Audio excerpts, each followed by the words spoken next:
Hi everyone, Sarah Sincotta here, the founder of Rise with Sarah Sincotta.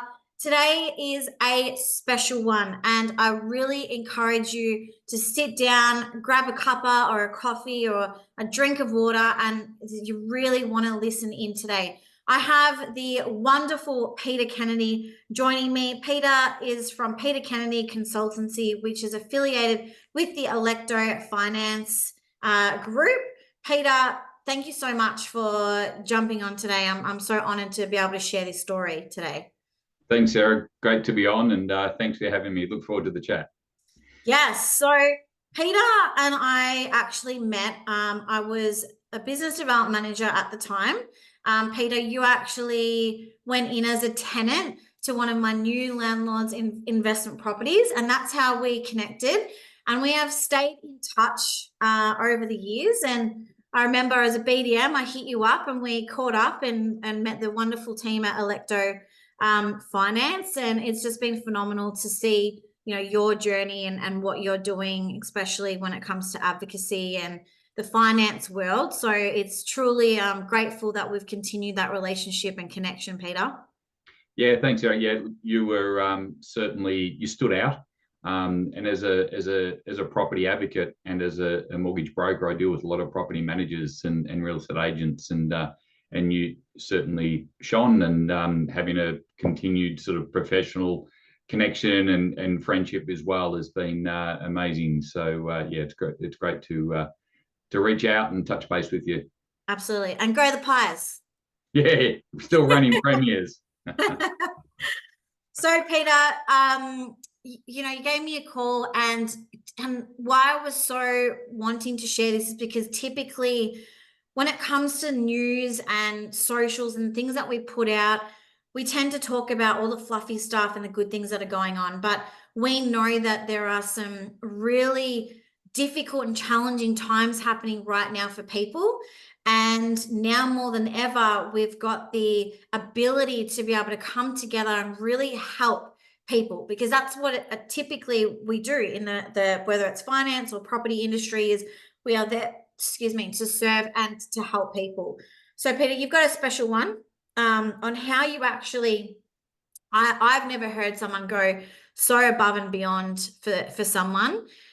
But it was phenomenal what you told me. I was just like, oh my God, I need to share this. So Peter, I'm going to let you, take the floor today and just take us through the journey on how you help this person. Yeah, thanks, Sarah. Yeah, so I touched on before with my background of 30 plus years in finance, property advocacy, also a qualified financial planner. I'm no longer licensed as a financial planner, but they're sort of my three main skills. And it came to a crescendo with this particular client and what I did. And basically how it started out, I got a call from another broker, and the broker said to me, look, I've come across a client, they're in strife, I can't help them. Do you think you might be able to, get involved and see what you can do? And I said, sure. What's the client's name? I'll give them a call. So basically, I spoke to this client. The client was in hardship with their existing bank.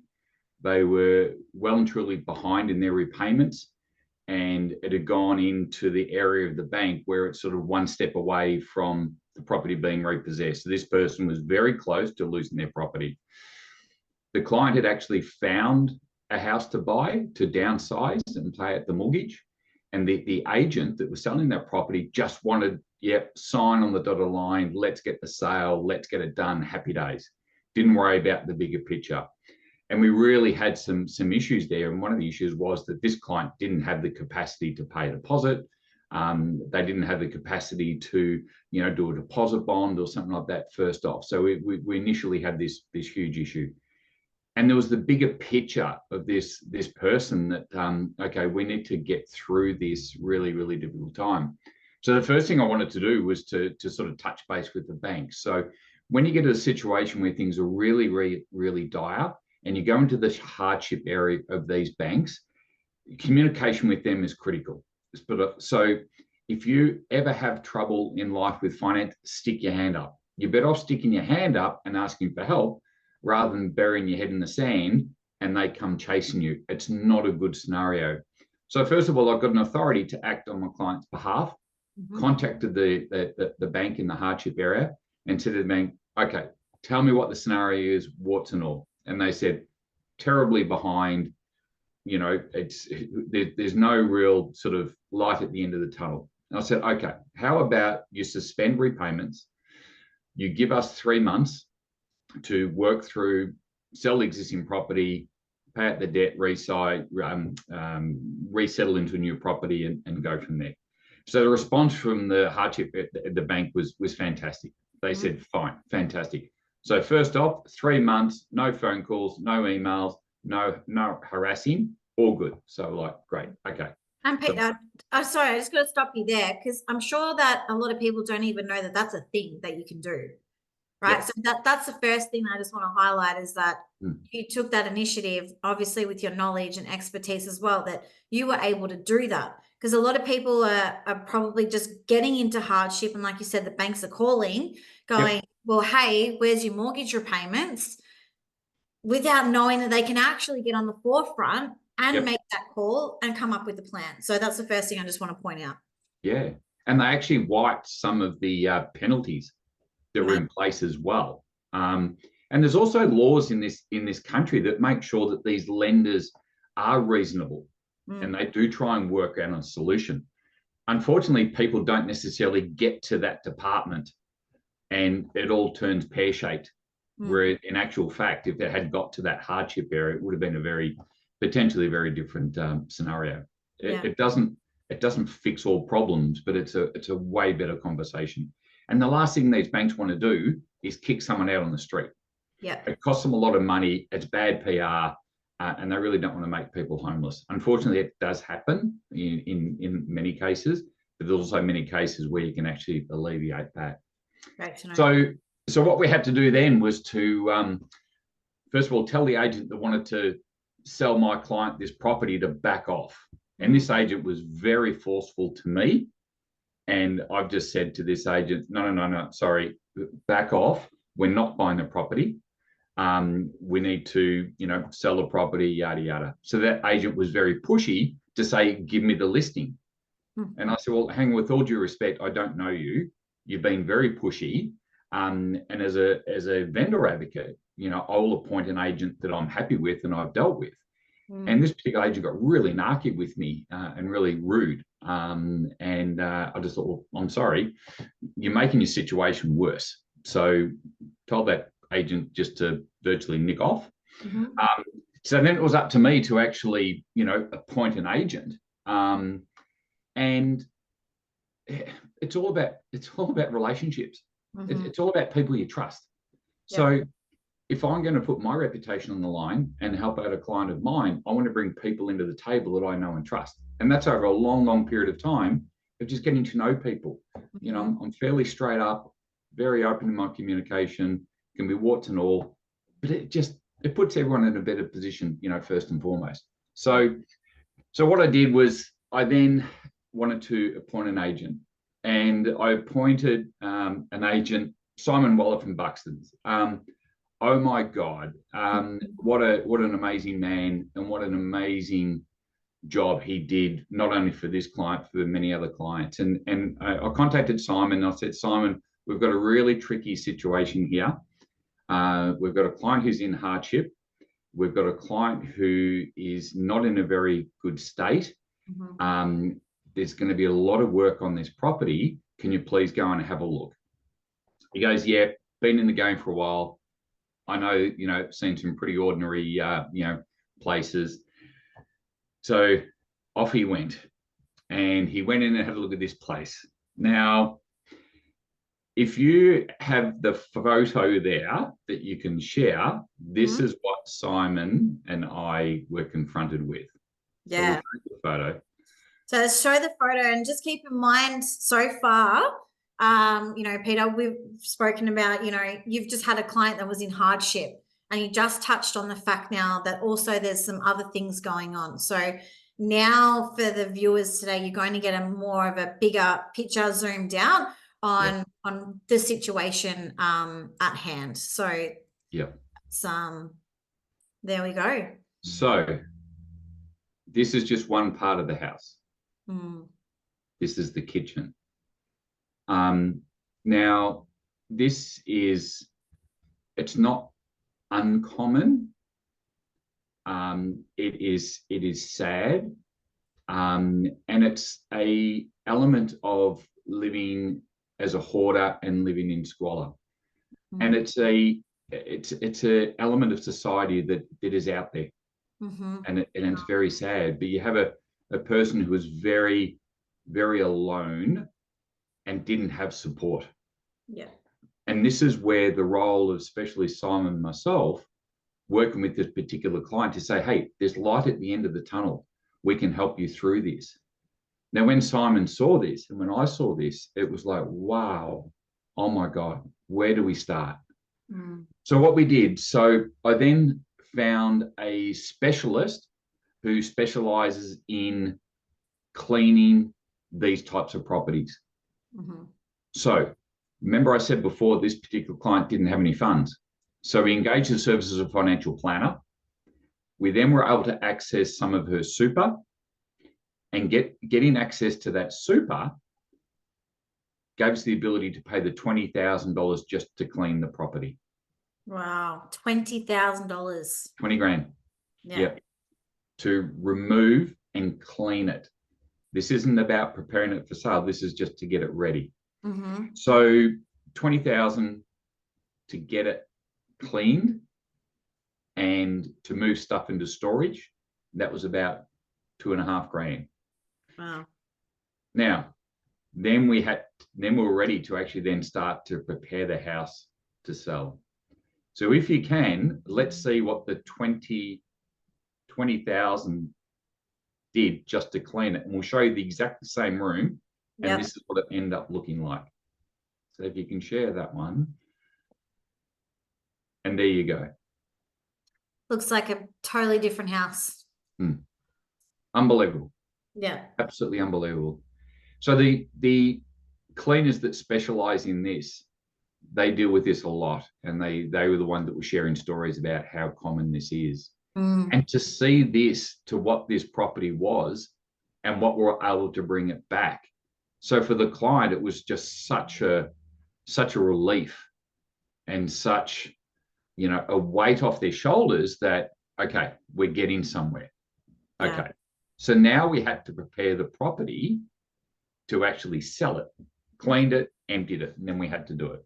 Mm-hmm. So that's when we sort of said, okay, and money's a problem here. And this is where campaign agent came into play.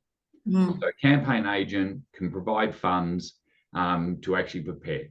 So it costs $60,000 to prepare the property for sale. So repairs, painting, floors, the whole bit, and some styling. Yep. So we're up to about 82,000. Absolutely. Yep. Absolutely. So then we hit the market. And within several weeks, we sold the property. Wow.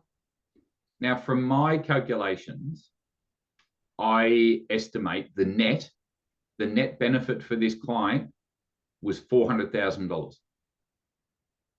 Taking into account they spent over $80,000 to get it ready to sell. Mm-hmm. So if the bank had repossessed it, they would have been $400,000 plus down the tube. Wow. And wouldn't have been in a position to be able to buy another property. Yeah.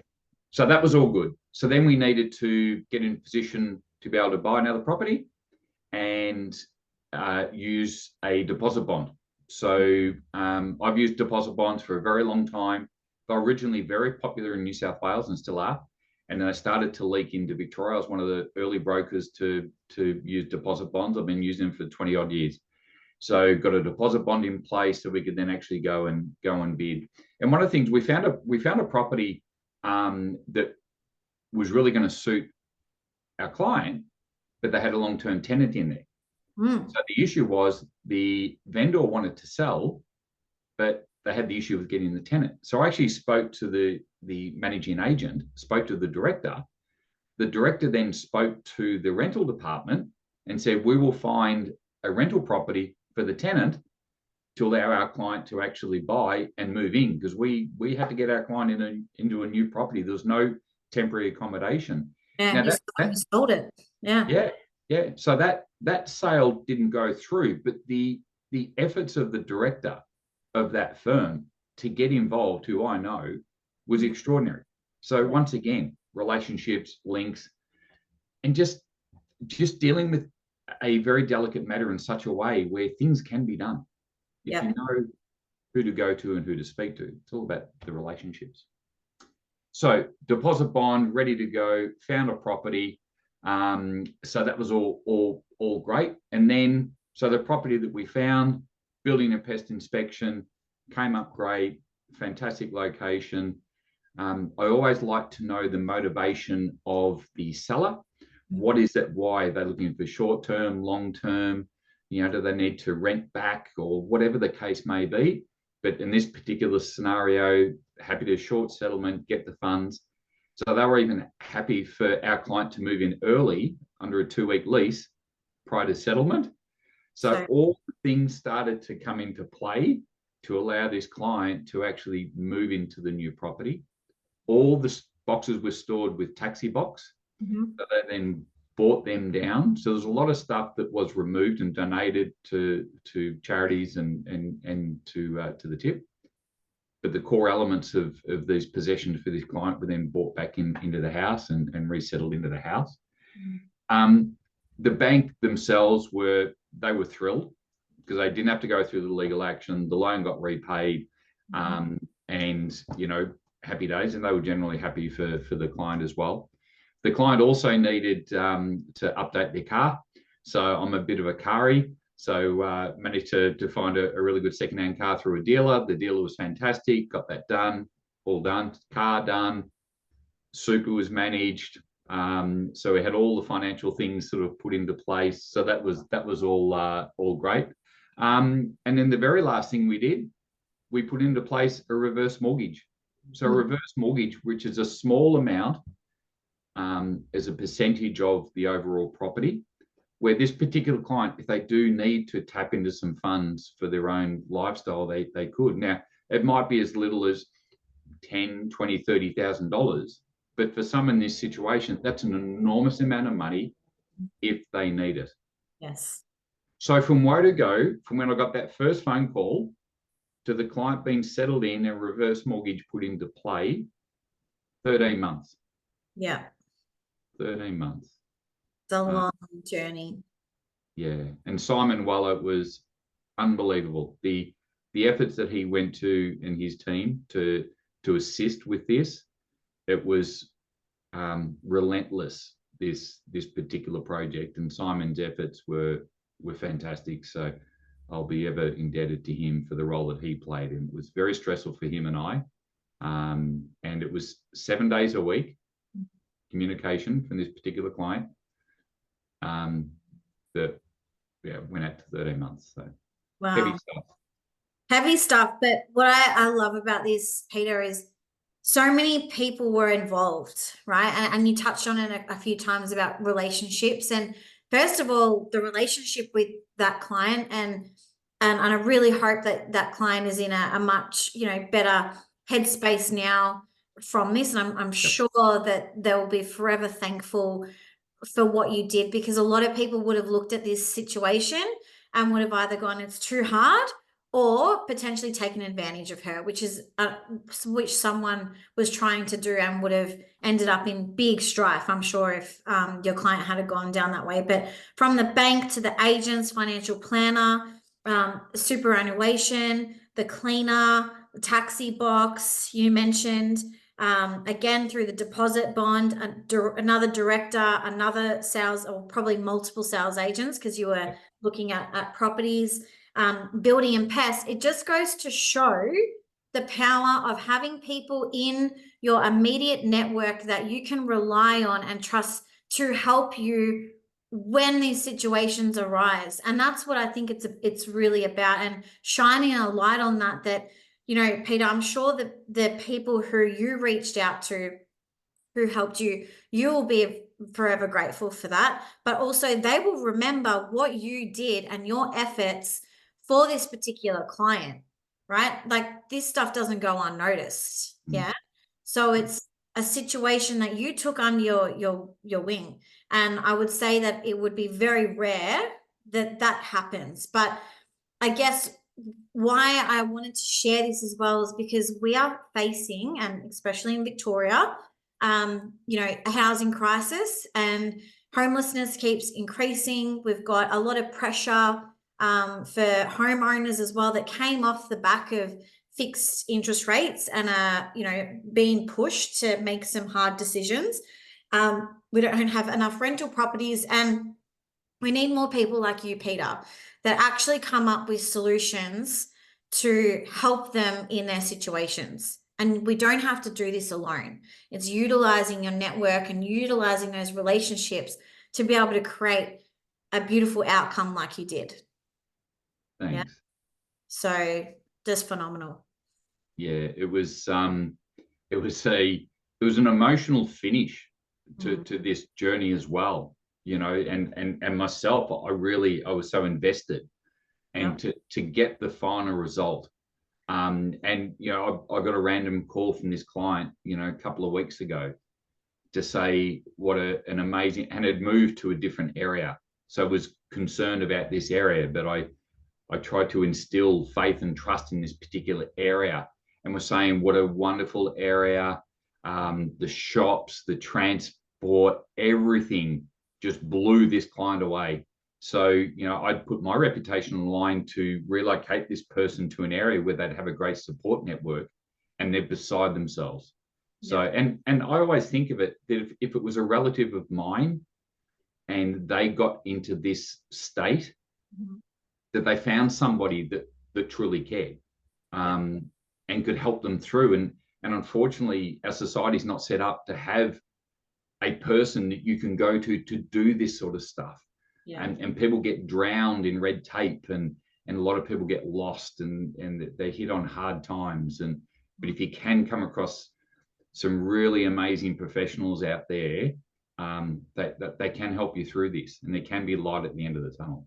Yeah, for sure. And I think, Peter, just shining a light on as well, your experience is in finance, and you do the vendor advocacy, and you also do the property advocacy. So you were able to wear multiple hats, and that's also something that is rare as well. Like there's a lot of niches. So it's, I like to say, Peter, you're a bit of a unicorn, especially in this situation where you were able to put on multiple hats without going, okay, we need another this person. You already had those connections and relationships in place, as well as your knowledge and experience. So, and I know, Peter, you help in, multiple different states as well, and I will include your details. And I really encourage anyone listening today is just to make sure you find yourself a Peter, and to also don't turn your back on people right now. I think as a society and what's happening in,